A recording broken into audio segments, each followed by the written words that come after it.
Good morning and welcome to the Entrepreneurs Talk, the ongoing series of Engineering Watch, wherein we interview and get them on camera, the leading entrepreneurs of the country, and get to know what the voices of their educational institutes are, which would be driving the growth of the country. So today we are very privileged to have a guest with us who is leading around 30 educational institutions, and along with 30 educational institutions, she is also leading and running a successful business empire in the form of Apeejay, Stya and Swarn Group. So we have with us Mrs. Sushma Berlia. Welcome, ma'am, and we thank you to agree to be a part of the show. Ma'am, first question I would want to ask you is that you've been leading 30 education institutions, 13 schools and 17 institutions of higher technical education. Along with it, you've been also successfully running an industry empire. And if we talk about the educational institutions that you've been leading, they cover diverse study area. So how has been your experience in managing such a vast educational empire? Well, first of all, I'm not sure if one can look upon it as an empire exactly. And my induction, fortunately for myself, has been over a period of time and in a process whereby one did not think in terms of that there are so many institutions or students. It was driven more out of passion and a desire to make a difference. And before one knew what was happening, you found that you were adding institutions, you were adding schools, the number of students multiplied, and naturally, of course, the alumni. Now we have about 40,000 students and more than 75,000 network of alumni all over the country, because you need to remember that this journey was over a period of the last 40 years, about 4 decades plus. It was initiated by my father, Dr. Stya Paul, who had the vision post-independence of setting up a school and a college which would provide the kind of environment where all dimensions and potential which are within a child are potentiated and given place to blossom. While you got in the best in terms of global alignment, scientific thinking, we also wanted them to remain rooted in the Indian culture and human values.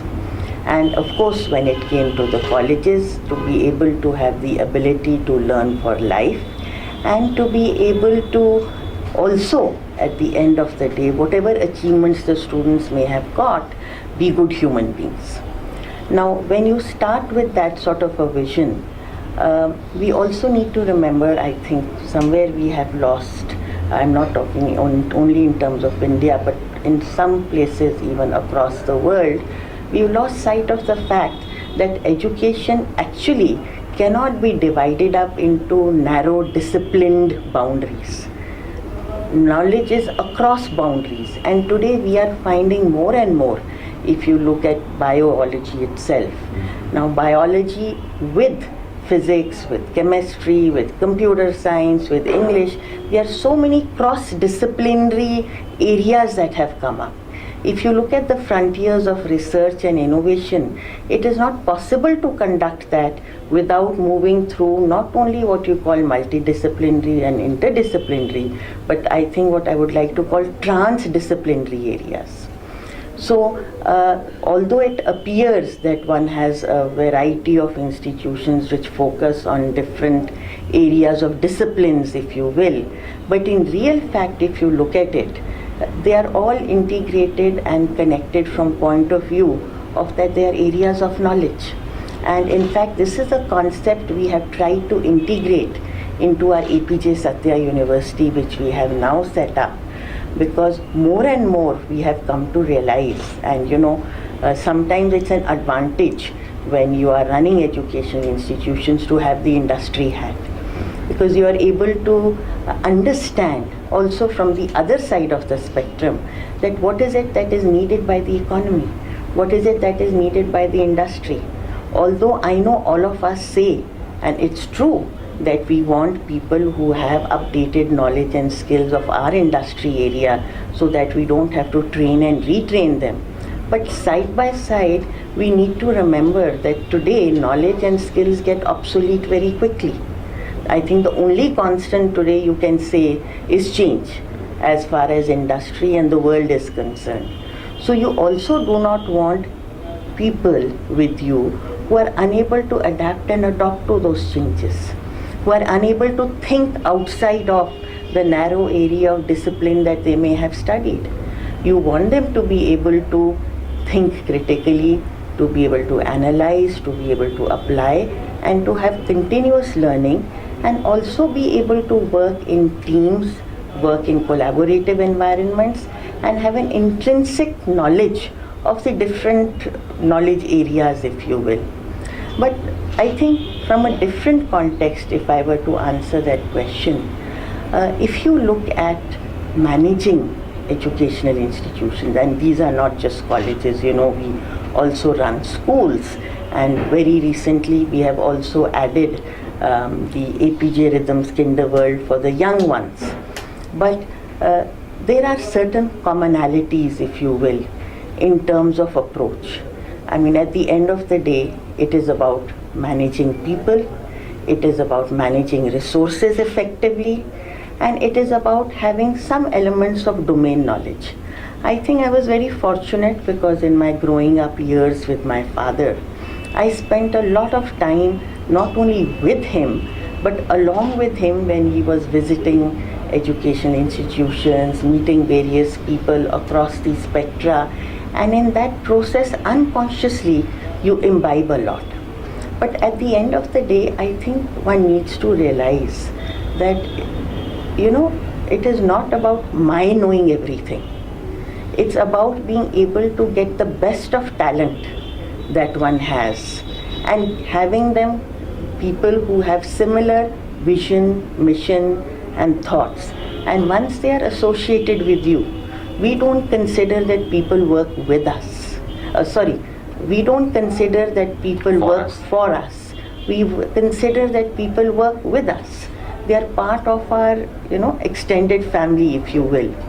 And so I think, if anything, my focus always is how do I have people who are aligned to our thinking, to our culture, have a shared vision, and then give them sufficient autonomy and ability to be able to effectively lead those institutions. So maybe that may answer your question better. Wonderfully, ma'am. You've shared what is that common fabric which knits all the educational institutions, which an outsider may see as an empire, but ma'am see that from an integrated, holistic perspective, wherein the core voice is going to fundamentals of learning. And then another point that ma'am you raised, and you've tempted me to ask you further questions, because that directly links to the policy of higher education, and where currently a lot is expected from the new regime. When ma'am spoke about looking at the entire higher education specifically from a transdisciplinary approach, which is also a hallmark of the education institutions being run by ma'am. But ma'am, you've answered this very well, and my next question is, now we know the core voice of the education institutions that you lead. Along with these educational institutions, which require a different frame of mind, because it is again giving back to society and looking at a larger perspective, you also have an ROI driven successful business empire, I would say, that you are running again. What are the different management styles that you think are required to run these two separate domains or two separate wings? If I may say, you also need different management styles even within the same verticals. The kind of approach you need to have for higher education institutions or for a fine arts college may be quite different from what you need for a management college or for a school, and depending upon the leadership in that particular institution. But from the point that you are saying, I don't think the management style changes, because at the end of the day, and I think I'm not just fortunate, I think probably that is how it evolved in this manner, is that all our businesses tend to be knowledge based, whether we are in pharmaceuticals real estate development. We are looking at international trade. Now, they are not the traditional way of doing things. A lot of our pharmaceutical business is driven by new products, by innovation.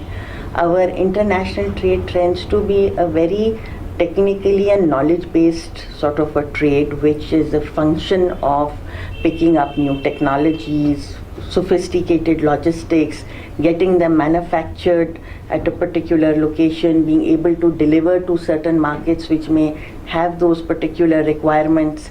And same is the case for the other businesses where we operate. Even if you look at real estate and development work that we do, it has a very different component of knowledge element as opposed to pure construction and a real estate play. And therefore, much of the approach at the end of the day is about managing people. It is about making the organizational financially sustainable, and it's a focus on outcomes and good processes so that there is a long-term sustainability with an innovative approach to it. But yes, learnings from both sides tend to flow both ways.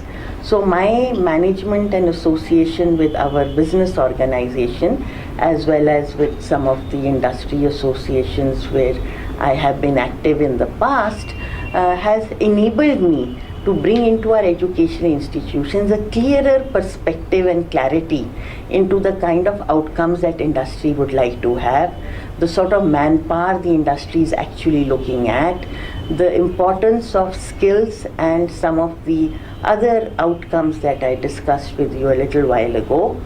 And that knowledge is intrinsically something that has been able to be inbuilt into the way not only that the curriculum is planned, but the teaching learning processes, which I think are far more important. On the other side, my association with the educational institutions has enabled me to be more of what I may call a teaching boss. At least this is what I understand that people refer it to in the organization. So the approach becomes more of training and development.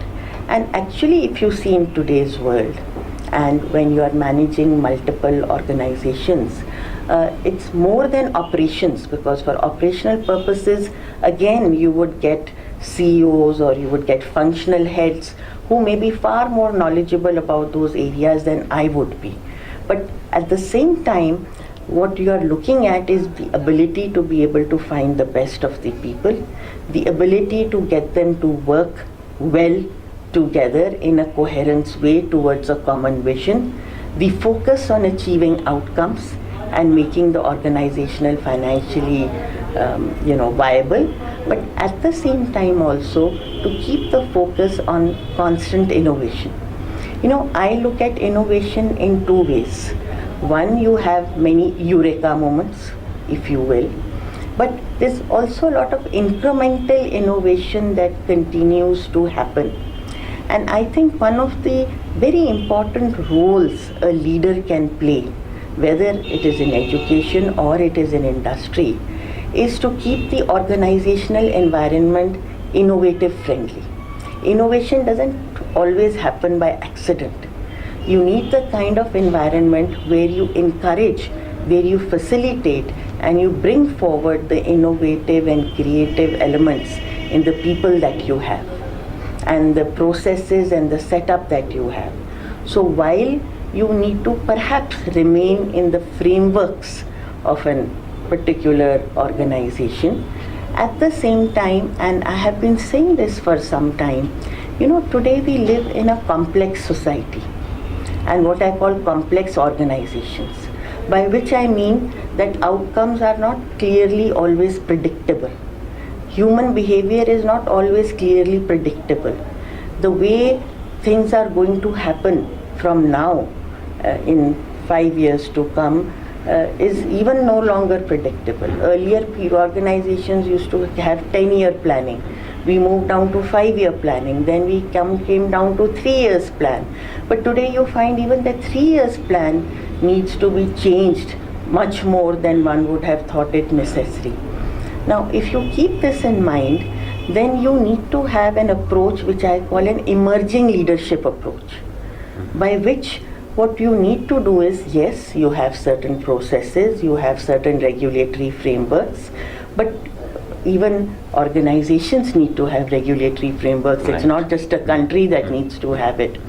But within that, you need to have the ability and the empowerment, if you will, to people below to continuously look at ways and means of changing that in response to the environment as well as to the customer. The other thing, therefore, we have also learned, and I think you can see it happening in one way in education, in another way in industry, and that is the focus on being small and innovative. By which I don't mean that you don't build a larger group, but at the same time, in industry, if you build up too many layers, if you make the organization very complex as a monolithic organization, if you will, your ability to respond and be responsive gets impacted. In the educational institutions, it transforms in a different way, and that is, if you want to remain child focused, educational institutions are not a production factory, if you will, where you are trying to churn out exact similar copies, or not even similar, but same copies of the same product again and again and again. Every child is a product in herself or himself. And when you're looking at it from that point of view, even more so than in industry, it is important that the kind of leadership that is in place is able to adapt and adopt not only to the changes in environment, but to the children as they move through your halls or portals of your schools or colleges. So again, Mrs. Berlia has put it fantastically well, that what an outsider may see as two different businesses, from her point of view and from where she sees, it's an integrated whole where the core is knowledge base and innovation, which drives her into saying that educational institutions are again a manifestation of this innovation individually to students, and a business is again a manifestation of this innovation at the core and knowledge base at the core again.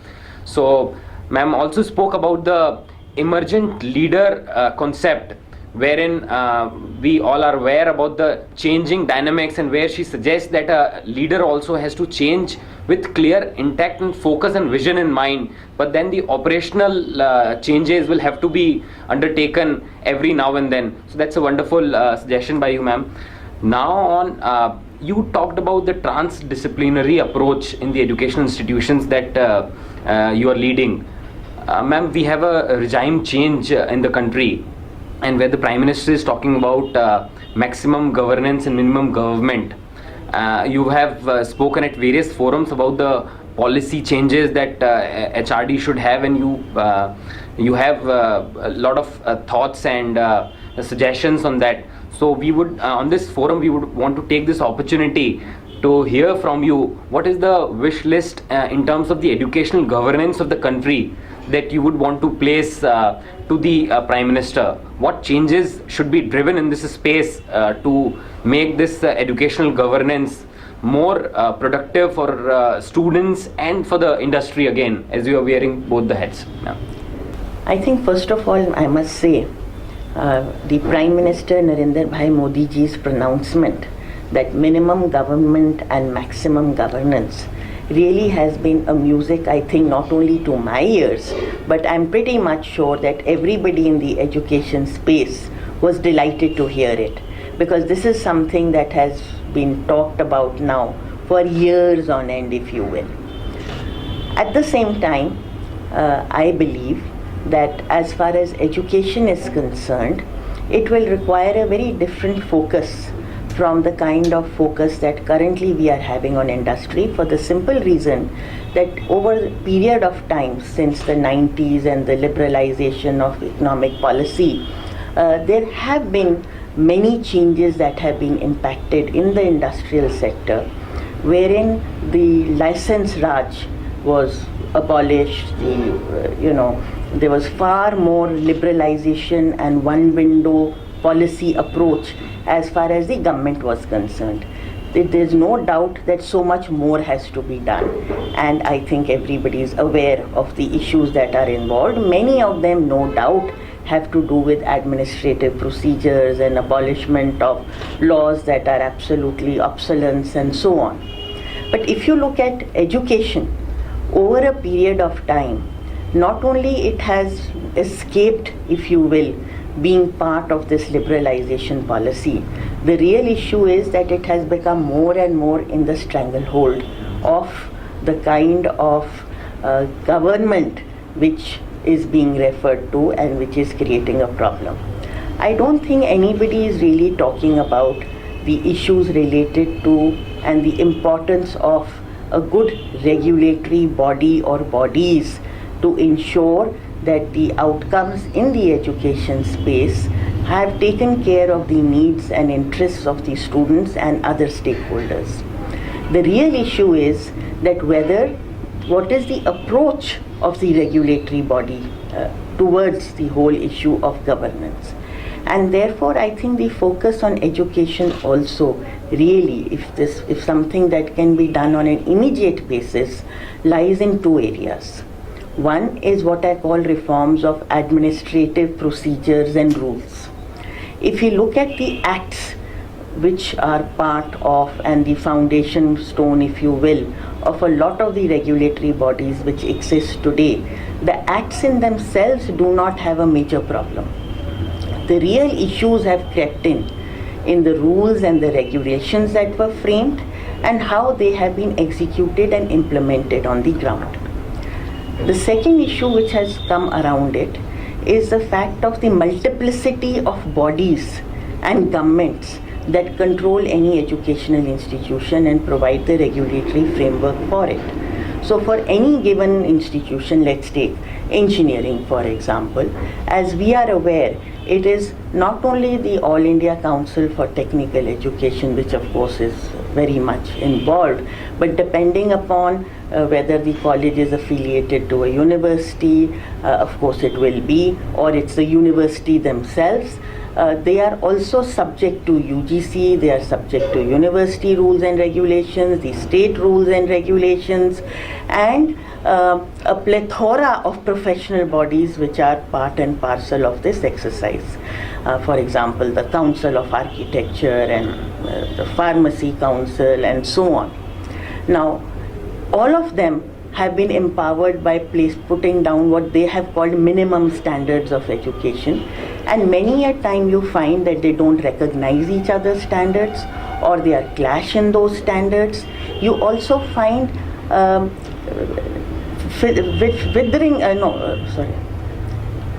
you also find all the resources are being totally underutilized, if not just scattered, because every council, for example, or every regulatory body is insisting upon certain inputs which are duplicated across the board. So each one of them may say, no, you have to have a separate library, you have to have a separate administrative block, and many a times you find large campuses with lot of acreage of land or a large building, in terms of usage and the number of students who are actually studying there, is a criminal waste of resources.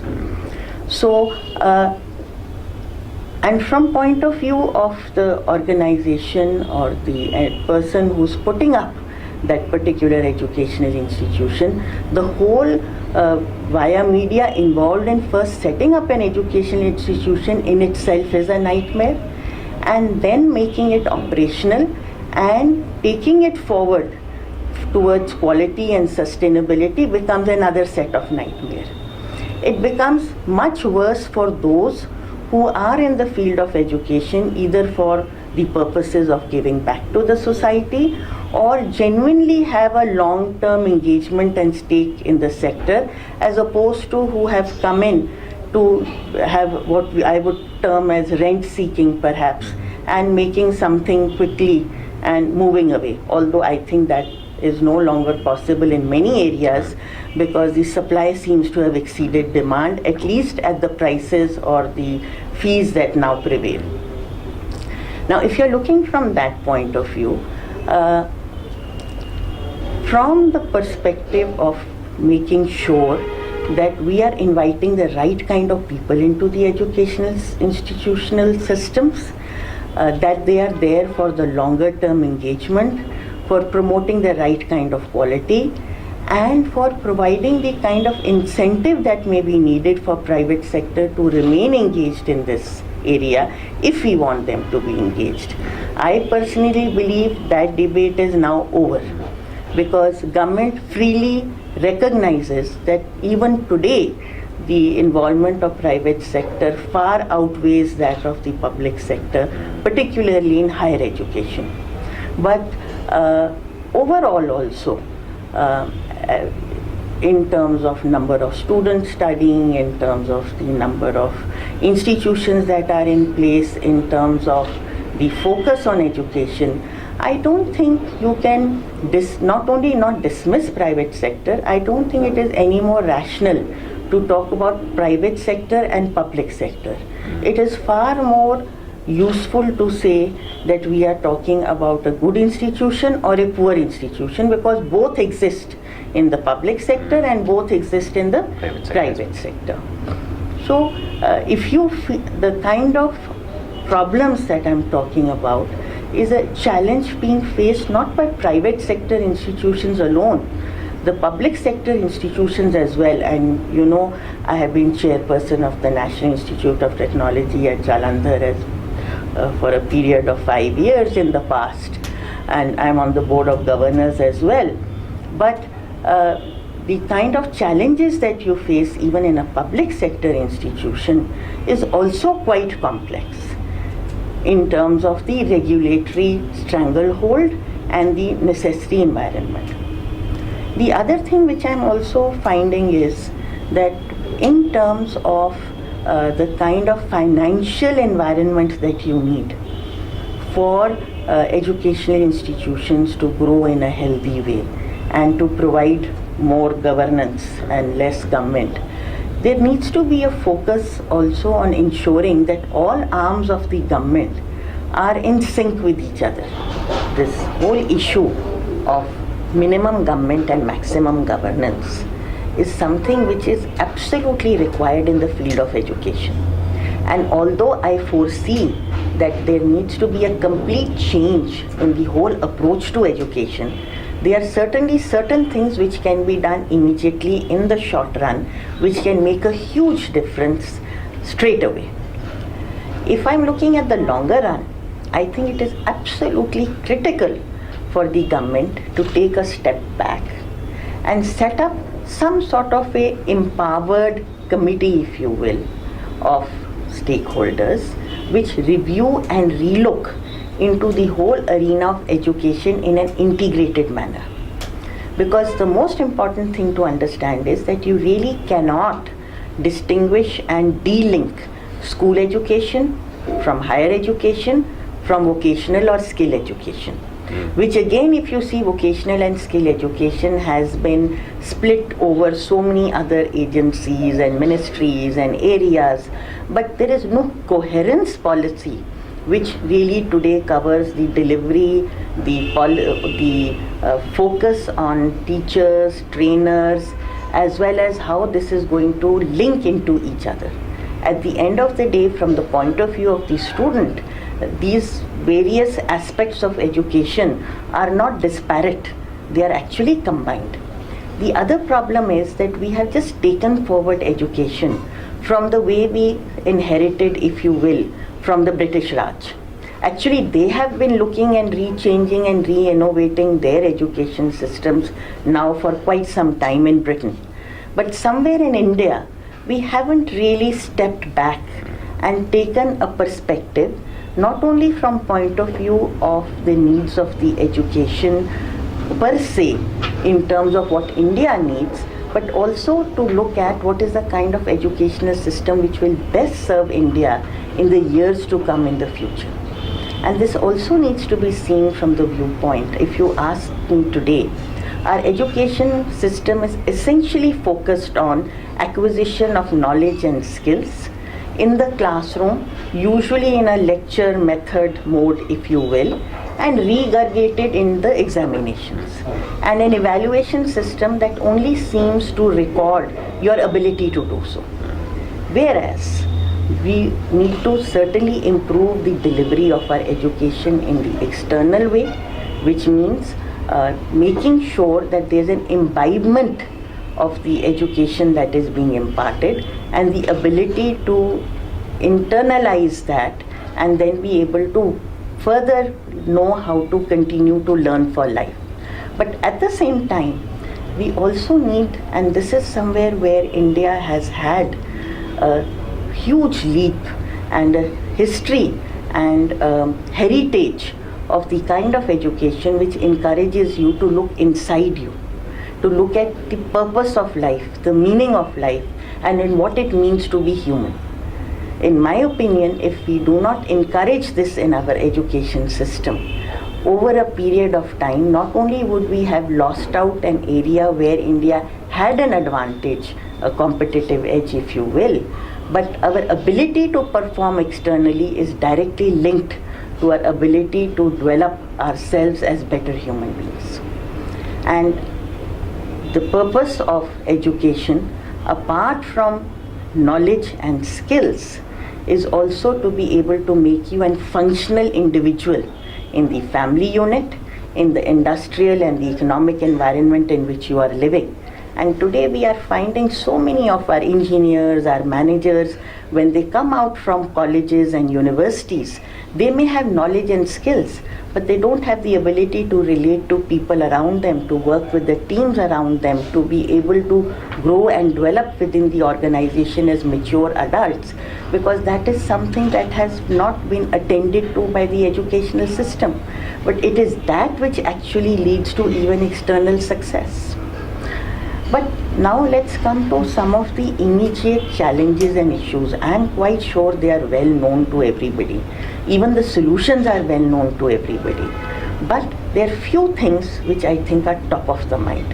One is, and I especially mention this because I find that our Prime Minister has focused on this in the general way, and that is administrative rules and procedures reform. Nowhere in more than in education it is needed so very badly. If we look at the various institutions which are in place in terms of regulatory bodies and other bodies, over a period of time in the longer term, maybe the government needs to review, relook and see whether they are to be continued, something else is to be put into place. But the real issue really with them right now is not the acts in themselves under which they have come into operation, but the rules and regulations and the manner in which they are implemented.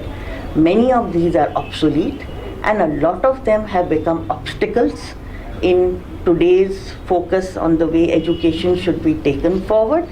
But in many cases also, they may even be contradictory to each other.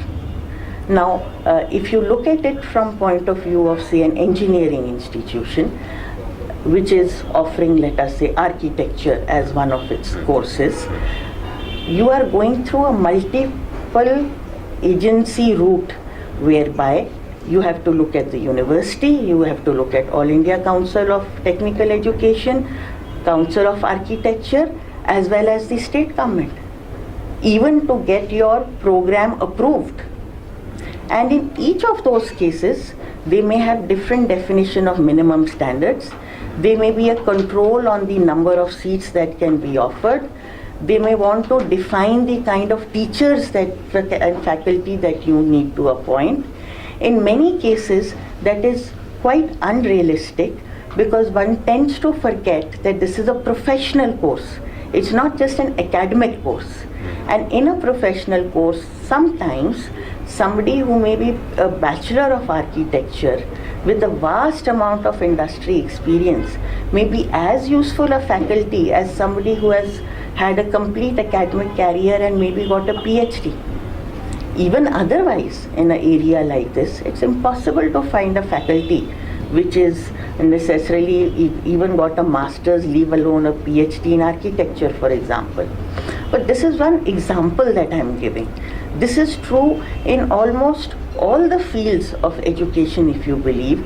There are these different councils, there is a regulatory bodies, each one of them have laid down their own minimum standards. These standards tend to contradict each other in so many ways and places, and in many cases they are coming in the way of education for the simple reason that at the end of the day, today we have to admit and we have to find a solution that there is a shortage of faculty. Now, we have the ability through technology, through the use of MOOC, through the use of many other video conferencing and other facilities that are now enabled, to have interactive learning with the best of faculty, which could be supplemented by the local faculty. And this needs to be brought into the classroom as part of blended learning. Even otherwise, if you see, today's students learn differently. They don't need to know what is written in a book by coming into a classroom and taking a lecture in it. That they could very well read up on their own online or anywhere else.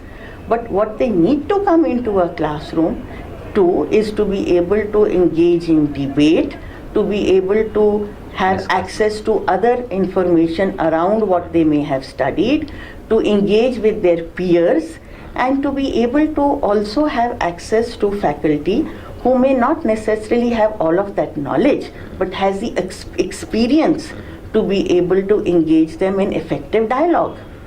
Now, when you are looking at something like this, our whole system is completely input based. And you are looking at the size of the classrooms, you are looking at the configuration of the computers. Leave aside that every student may have their own laptop, but you still want a laboratory which is, fixed up with X number of computers of a particular configuration. You are talking about books in the library when you may have a whole lot of online library which students can access anywhere and everywhere. And the worst part is that each discipline area wants to have their own independent building with their library, with their separate offices and everything, which is a criminal waste of resources. Today you have a plethora of education institutions which have acres of land, which have building which is hardly being utilized. Maybe if you look at some of the management institutions, if you really look at them. Now today, if a management institution wants to run some other courses, for example even engineering courses, it cannot do so without having a separate area earmarked or a separate building earmarked. And the common resources cannot be utilized. Now all these rules and regulations which have been put into place, which are coming in the way of an effective utilization of resources, coming in the way of a one window approach to being not only able to start a program but to run a program effectively. All the rules and regulations which are not transparent in the way that they are enacted. In my opinion, one of the most important things that need to be done also is e-governance. Again, this is something the Prime Minister has talked about in the context of industry. It needs to happen much more so in the case of education. So again, the accreditation bodies, even though they are supposedly independent agencies, but the reality of the fact is that they are controlled under the overall umbrella of the regulatory bodies, because there is a common act under which they have come up. This is true for NBA, this is also true for the accreditation agency which controls the universities. I'm not saying that they may not be there in themselves, but you need to allow multiple accreditation agencies to come, and you don't need to wait for any act for that to happen either. The other area where I think it is very important also is looking at how the finance ministry puts out its budgets, puts out its other proposals which have an impact on education, whether intended or unintended. And in my personal opinion, although we keep on talking about the focus and importance of education, I don't think this has been communicated well enough to all the attendant ministries which tend to affect what is happening in education in a different manner. For instance, we have talked about a focus on making infrastructure a priority area, whether for lending or for any other purpose. Now, for example, let us look at infrastructure being taken as a priority area. We have looked at infrastructure as a priority area for industry, but we are not looking at social infrastructure. And education today is a social infrastructure for this country, needs to be put on priority, and the physical infrastructure which is needed for the educational institutions therefore should come in as a priority lending sector. Similarly, if you look at service tax, now we are looking at service tax as a source of revenue. Over the last few years, every year there has been a change in policy where more and more of the educational sector is being brought under the ambit of service tax. Today, for example, if you are not a recognized education institution by a board like CBSE or the state boards of education in case of schools, or by UGC, AICT and so on in the case of higher education institution, you are subject to service tax. Now, this may seem quite sensible just on the face of it, but if you really look at it, who are the people who are going to these educational institutions? Which are even the I'm not talking about non-recognized in terms of delivering a degree. Those institutions should not be there. I'm talking about those institutions which are giving you some kind of a skill, a certificate, a diploma. We are encouraging skilling. Now, if you subject it to service tax, who's paying that service tax? It is the students at the end of the day. Now, we have been talking about discouraging coaching institutes by imposing service tax. As an educationist, my first response would be to say great idea, because why should coaching institutes be there and why should people be spending that kind of money on them? They are not really delivering education in the sense that is needed. But on the other hand, who is going to those coaching institutes? They are the people who are looking to get themselves into the best of education. There's probably something wrong, in my opinion, with our educational system today, that all students feel the need to go to coaching institution, irrespective of their background. But if you see, lot of students from poorer backgrounds have been going to these coaching institutions and finding admissions in IITs and in some of the premier institutions of this country. So who's again getting penalized? It is the students. Now, I'm not here to say whether service tax should or should not be imposed on them. All I'm saying is there needs to be an integrated thought and approach as to what is it that we want, and are we putting into place the kind of financial inputs, if you will, and incentivization to ensure that our outcomes are being achieved. Now again, for example, in the last budget, the service tax has been imposed on many of the services which are being received by educational institutions. Although the idea was supposedly to clarify some of those things so that there is no confusion in the case of tax authorities. But really speaking, if you are going to impose service tax on many of the services which educational institutions today receive, as it is, even the current definition is open to confusion, and interpretation will depend on whoever is interpreting it on the ground. So again, the issue of governance comes in.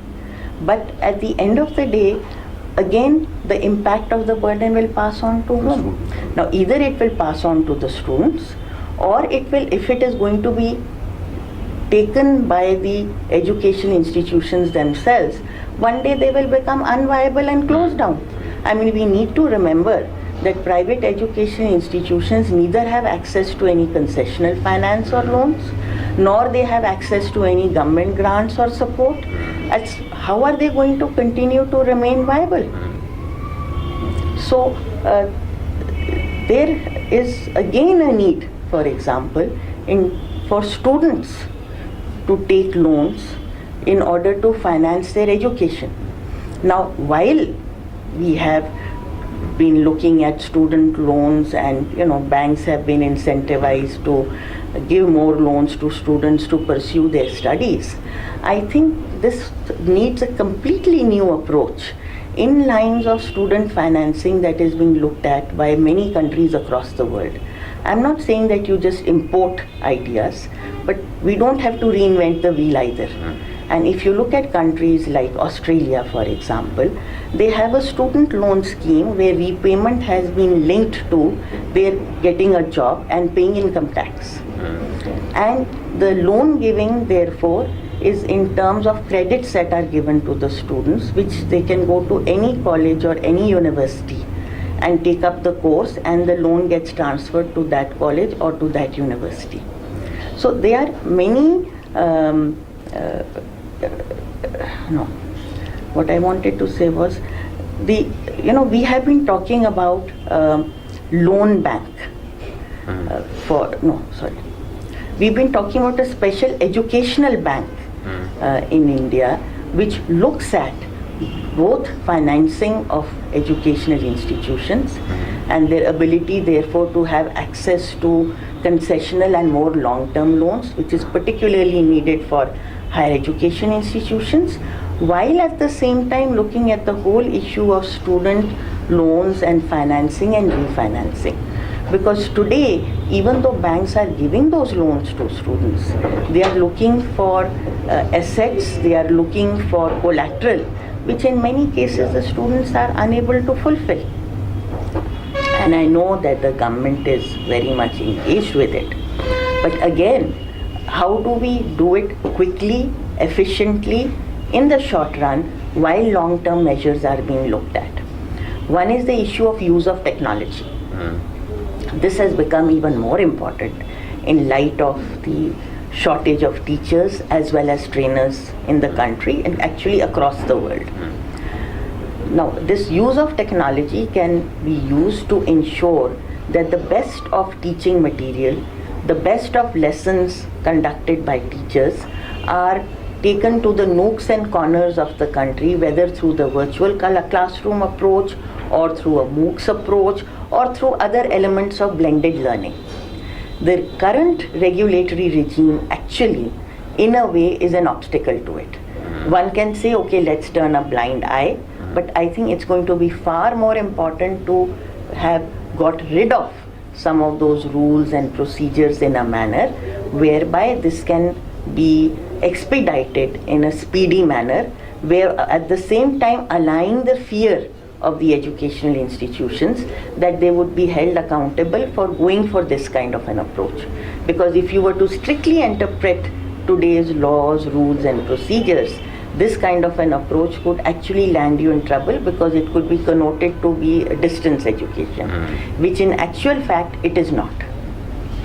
So this is one part of technology which needs to be immediately activated through TV channels, through YouTube, through internet learning, online learning and virtual classrooms, through setting up India's own set of database which is able to start building up a lot of MOOC classes. It is not that we are averse to using the internationally available platforms and lessons and use them in our classrooms, but in many cases there is a problem with the accent or the manner in which those lessons are being taught, and may have to be therefore customized to the Indian audience. In order to do all of these things, the most important thing is to have a small, tight, delivery-oriented team in place. I do not think this kind of project can be done in a time-bound manner through the normal portals of the delivery mechanism of education through this country, again because of the multiplicity of agencies involved and how simple directions or instructions, even if sent from MHRD, could be interpreted and implemented. And also given the fact that education is a concurrent subject and therefore states need to be brought on board. In fact, the center-state issue is again a matter which needs to be attended to immediately. And I would strongly recommend that an empowered committee on education with the involvement of all the states as the stakeholders should be put into place on a similar lines as we had put into place when we were looking at GST and earlier when we had looked at VAT and its implementation. Because without there being a common approach to education, there is and there should always be room for customization at the state level and state intervention keeping in view its own needs. But at the same time, there has to be a certain commonality of approach, certain minimum standards that need to be adhered to, and most of all, to be able to bring in that one window approach that we talked about. The last thing, and which is I think equally important, is the issue of making up on the faculty shortage.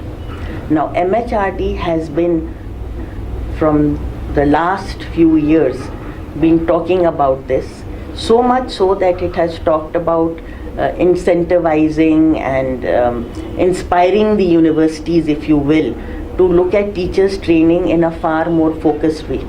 Because most of the educational institutions that have come up in the private sector, and for that matter even the universities and institutions in the public sector, have tended to focus on engineering education, management education, and to some extent maybe medical education. There has been no focus on how do we get the teachers and the trainers in this country in place who will really be responsible for ensuring that we get quality education and that we are able to have far more access to education in a better way. Now, teacher education is again something which is critical in this country. We have been neglecting it over the years. We have only been focused on engineering, management and all other education, forgetting that even for good engineering education or management education, you need to have good teachers. Now, MHRD has been talking quite a bit about it in the last few years, so much so that they've been talking to universities and talking about incentivizing universities to focus on teacher education and particularly the B.Ed program to teach in the schools.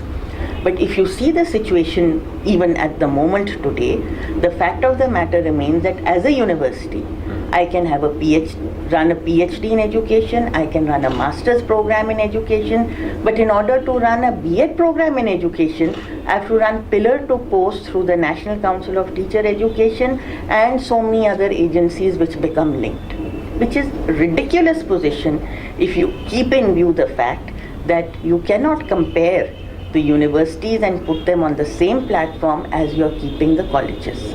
And on the other hand, you are asking the universities to look at teacher education from a viewpoint where most of them then will no longer be interested. See, the focus today has to be on not only looking at B.Ed by the universities. There's a very good initiative by MHRD. I hope that that notification comes in very quickly, where MA in education is considered equivalent to the B.Ed in education. But side by side, there is a whole lot of teachers in the system today whose teacher training element needs to be definitely improved. Because at the end of the day, you cannot bring about quality education merely by the process of having a good curriculum. Curriculum is important, but how the curriculum is going to actually get delivered in the classroom is critical. Otherwise, if you sit and compare curriculum today, for example, in computer science engineering, you can take the computer curriculum of Stanford University, you can take of IIT, and you can take the computer curriculum of a college in some rural area, anywhere you like. You will find by and large they are the same. But can we therefore say that the quality of education is the same in those institutions? No. And the reason for that is very simple. It is how education is getting delivered in not only the classroom, but outside of the classroom. And the functional unit always is going to be the teacher. We tend to, in our fascination with inputs, when we look at size of classrooms, we look at the kind of computers, and this, by the way, is a problem not just with the regulatory authorities. Regrettably, this is becoming a problem even today with the parents or with the students. You do not realize that the real outcomes are going to come from the quality of teaching that is going to take place in today's classroom. So there needs to be a complete drive for in-service teacher training programs, whether it is at the school level, whether it is at the college level. Again, for trainers, whether for vocational programs and professional programs, you have to get people from industry involved in the process of education, and therefore you have to relook at the kind of qualifications that you are asking for as a minimum qualification for teaching some of these professional programs. It should not be based on qualifications alone. It should also be based on your knowledge of the industry, your experience, and your ability to deliver the kind of program which is best suited to get the kind of quality outcomes that you are looking for as a student. This can only be done on a basis where the government takes this as a war footing exercise, priority over everything else. If today we are talking about energy security, food security, I would like to put teacher security or teaching security on top of that agenda. Much more than that is the lack of leadership. By leadership, I mean educational leadership. Today, along with teachers, you cannot find good directors, you cannot find good principals, you cannot find good vice chancellors. You need young people with vision, with passion, with fire in their bellies, if you will, to lead these educational institutions, to bring in the kind of creative thinking and innovative thought that is needed. You cannot have leaders with closed minds trying to lead institutions into innovation. It is not possible. Today, every year you find we are changing the retirement age of our professors, of our educational leaders, because there are not that many more coming in. And what is worse, if you really ask me, that you hardly see any women there. If you look aside at some of the artsy side, if you will, of education, when you're talking about history, geography, fine arts, if you leave that aside, but when you look at engineering education, management education, you look at all the other related fields where we are focusing today, it is shocking to find that although there are many women who are teaching, there are so few women who are rising to heads of departments, professors, or leave aside being the heads of the organization. In fact, we'll just, this would be part of the another next question that we would be asking you. But then I'm in a wonderful and very interesting conversation with Mrs. Sushma Paul Berlia. First of all, I must congratulate you, ma'am, for having such a clear perspective on the policies of education, having been actively as an edupreneur already into thick and thin of running institutes. You have you've given an entire thought paper on the current, what all things are wrong and how things can be improved on the current educational governance. The core, I think, we could find out from this narrative is that the approach with which the government should look at educational institutes, it has to be an integrated approach where schools, colleges, universities all have to be looked at from a cohesive manner. Once that approach of looking at things in an integrated fashion will emerge, the multiplicity of agencies that are regulating these education institutions and the regulatory parameters on which we are insisting educational institutions to perform, which is again a factor which is leading to this confusion of driving the education institutions through numbers of the books in the library that they have, which ultimately, as per Mrs. Berlia, parents and students are also catching up how many number of books that you have in library, how many buildings that we have. So these wrong parameters which have been adopted by the regulatory agencies have to be looked at, and again these all array of changes will come only through an approach which is integrated in nature. Ma'am has also talked about the current priorities that the government should quickly take up, and with her vast experience in this space. Ma'am, we thank you for presenting this elaborate thought paper. We will be, collating, finding these, taking these findings, and we'll take these to relevant authorities. Because as a true businesswoman, she has taken the entire perspective and put it in a to-do manner, that these are the activities, because she rightly said that almost all the people know what is wrong with the education and what would it take to rectify those problems. But then what government should actually be the points that government should actually be taking. So she has laid those points point by point. So I think this is wonderful. Ma'am, we had this wonderful answer in form of what the government should be doing. Now, going to the towards the end of our discussion, this is you just spoke about the lack of women professors or women teachers in this space, and recently we saw Mrs. Smriti Irani and the MHRD being led by her. They took this step of getting 5 technocrats as the chairperson of 5 NITs. You yourself were chairperson of NIT Jalandhar, and you are still in the board of among the board of governors there. In fact, you yourself are a big votary of women power in education. We are aware that you were not able to make it to the occasion of International Women's Day, where Engineering Watch had, at the Scope Convention Center, we had recognized the leading women scientists and engineers, and incidentally, current MHRD Minister, Mrs. Smriti Irani, was the chief guest there. But then, with this step that MHRD has taken, what do you think? Will there be any change? Do you see any positive? Do you see this as a positive move, which will, ensure what you just talked about? I think it's a very positive move for 2 reasons. One is that I have surmised, and of course it's subject to actual findings on the ground, and we'll find out what happens. But the fact that less of the women, I mean, there are a lot of women in teaching per se, but as coming up to higher scales of positions as professors, directors in the various institutions, or even vice chancellors, my surmise is that it could do a lot with the selection process and how it is looked at. So if there's a woman leader on the top, the chances are that there would be more opportunities for women to be selected to come to the top.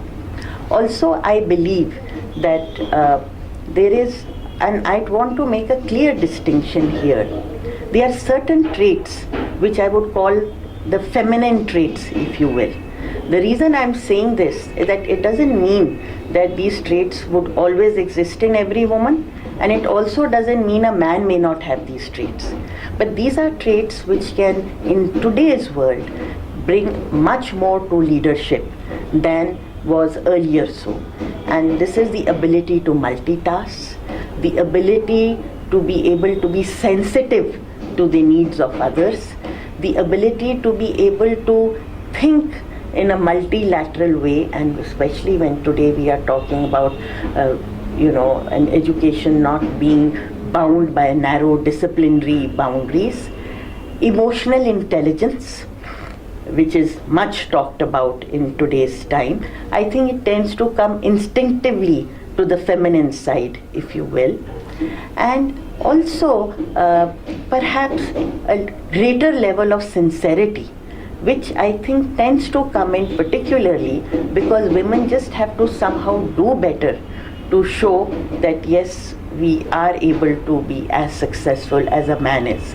I recall when I first became the first lady president of the PhD Chamber of Commerce, when it had crossed its 100 years, it hadn't really stuck me till I actually became the president, and there was a lot of hype that the first woman to head a multi-apex chamber. And I remember the kind of weight I carried on my head, for the simple reason that I suddenly realized that if I hadn't done well, it would be in this case that women cannot do well. Whereas had it been a man, it would have been, oh well, this man did not do well. So that is the difference, and that I think makes women contribute more in very many positions. But it doesn't mean, and I truly believe what educational institutions need is good leadership, whether at the chairmanship level or at the level of the director, as we are talking about the NITs. And that leadership can come equally from a man as it can come from a woman. But you need these feminine traits that we talked about. It's wonderful that you have a clear perspective and clear approach on almost all these things. And then I want to bring your attention to one area wherein I think this clear approach and perspective would help our fellow edupreneurs also. You inherited some of this business from your father, late Dr. Satya Paul, and currently, if you see, in last 15 years, the education institutions that cropped up are now going through succession planning. This must be how you took it from your father, and now you must be planning in-house also of doing this succession to the coming generation. If you can share your thoughts on that, I think that would be very helpful, because a lot of these institutions are going through the ordeal of transferring the reins to the next generation. See, first of all, I want to say that when it came to the educational institutions, I would like to think of it less as inheritance, more of a legacy for which my father thought I was fit to carry it forward. Because that is the approach he saw it as. As I shared with you, there was a vision and mission for which these were set up. These were not just pure, and they were never intended to be business enterprises. That's a different part of business where we get our bread and butter from. But the point is that I was, as I mentioned, growing up with him. And in that process, I acquired that passion, that desire to be able to make a difference in the society, if you will. And education has a great potential for doing so. He was not only involved with our own education institutions, he was contributing in so very many ways through different educational institutions and forums. And this is something that perhaps unconsciously has become part of what I have been doing and what I have been working towards. So, and in that particular process, when I started looking after our educational institutions, I know that although my father gave me a lot of freedom and ability to do work on my own, but at the same time, he was on an alert to see that how was I actually taking things forward, and whether the kind of culture and the vision that he wanted the institutions to retain were being given that kind of space as well as that kind of energy. And if you look at all our educational institutions today, you will find each one of them have their own personality, and yet there is a kind of unity within them in terms of the culture, the values and approach they stand for. Maybe, you can say unity in diversity, like we say for India. But when you look at the next gen again, I have never thought of it as something that needs to be automatically going to them. They have to deserve to be able to take it forward, just because this is so very important. Education is not something you can take forward merely if you want to just continue to run it as an operation. You can only take it forward in the way that we would like it to be taken forward if you have an intrinsic passion for doing something and delivering something both to the nation as well as the kind of joy that comes when you see that the shaping of the young ones who will be our future for tomorrow.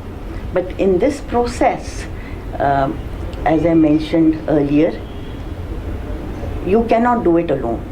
So one of the things, and which is part and parcel of our culture and philosophy, and I'm happy to see that the younger generation, my two sons and my daughter, have imbibed that so well. As I was saying, that A, people work with us, not for us. B, that we hold ourselves to higher standards than may be necessary by law or regulation or any other outcome for that matter. And third, that we look at creation of wealth.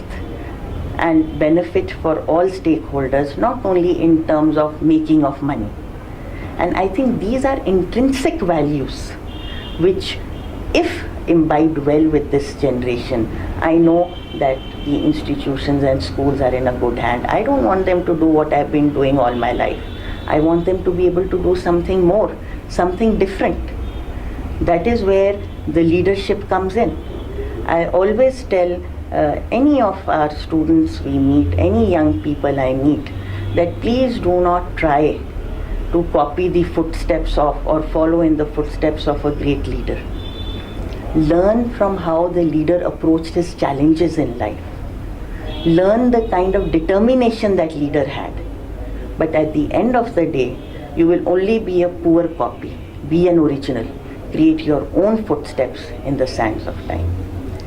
And I think what is important is that we give the younger generation the kind of education, the kind of values, the culture and the space to be able to become their own persons and bring in their own special style of leadership.